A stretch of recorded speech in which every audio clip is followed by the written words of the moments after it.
ଦଇବ ଦୌଡ଼ି ମଣିଷ ଗାଇ ଯୁଆଡ଼େ ଟାଣଇ ସିଆଡ଼େ ଯାଇ ଏହାକୁ ମୁଁ ପାଠରେ ପଢ଼ିଥିଲି। ମାତ୍ର ଆଜି ମୁଁ ଅଙ୍ଗେ ଲିଭଉଛି।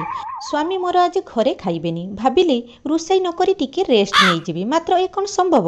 ଛୁଆ ଜନ୍ମ କରିବା ପରଠାରୁ ମୋ କପାଳରୁ ରେଷ୍ଟ ନେବାର ଗାରଟା ପରା ଭଗବାନ ଲିଭେଇ ଦେଇଛନ୍ତି। ଦେଖୁନାହାନ୍ତି, ଦିନ 3:30ଟାରେ ମ୍ୟାଗି ବନେଇ ଖାଉଛି।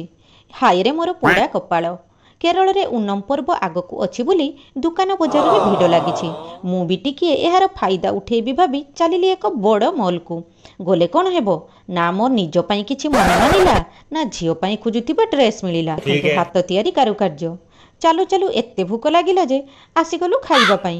ସ୍ୱାମୀଙ୍କ ଖାଇବା ଥାଳି ଆସିବାକୁ ଲେଟ୍ ହେବାରୁ ମା ଝିଅ ଏକ ନିଶ୍ୱାସରେ ଖାଇବା ଆରମ୍ଭ କଲୁ। ମୁଁ ଟିକିଏ ଚିକେନ୍ ଖାଇଲି, ମାତ୍ର ସେଇଥିରେ କ'ଣ ପେଟ ପୁରୁଛି? ସ୍ୱାମୀଙ୍କ ନିରାମିଷ ଥାଳିକୁ ଏତେ ନିରୀକ୍ଷେଇକି ଦେଖିଲି ଯେ ବାଧ୍ୟ ହୋଇ ସେ ମୋତେ ଟିକିଏ ଖୁଆଇଦେଲେ। ରାସ୍ତାଘାଟର ସାଜସଜ୍ଜା ଦେଖି ଘରକୁ ଆସିଲା ପରେ ଜାଣିଲି ଯେ ଚିକେନ୍ ଚାଉମିନ୍ର ପଇସା ଦେଇ ଏଗ୍ ଚାଉମିନ୍ ଖାଇ ଆସିଛି।